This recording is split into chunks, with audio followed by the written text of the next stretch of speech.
Once the favorable exit period has been chosen, there is the need to choose the appropriate divestment channel, i.e., the type of potential buyers to turn to.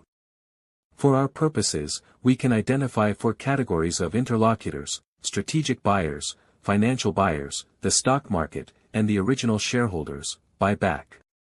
Strategic buyers are groups active in the same sector as the target company, or in contiguous or similar sectors. Strategic buyers can operate in a diversification logic, even if the tendency to create conglomerates has faded in recent years. Theoretically, they are the only ones who can benefit from operational synergies, and in some sectors and historical moments they manage to pay consistent premium prices compared to other interlocutors.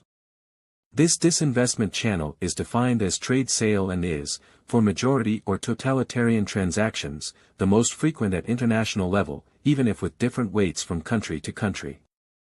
Unlike the secondary buyout, which we will see later, this option almost never grants the private equity investor the possibility of a partial divestment and possible maintenance of an upside, given the buyer's integration and rationalization needs and the absolutely different objectives between the two categories of investors.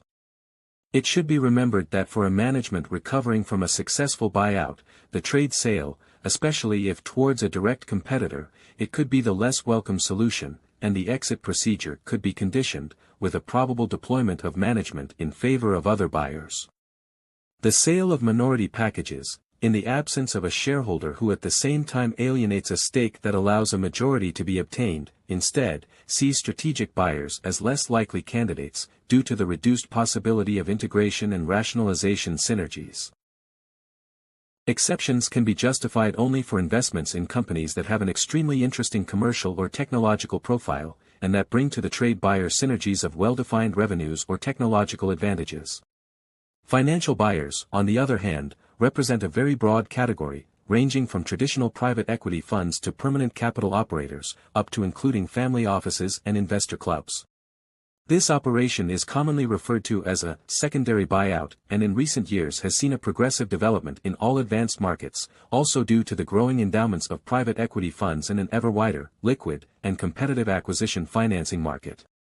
This exit channel, which is the second most important at a valorization level, strongly depends on the availability of leverage financing, as well as on the company's ability to generate a further upside in terms of organic growth and build-up.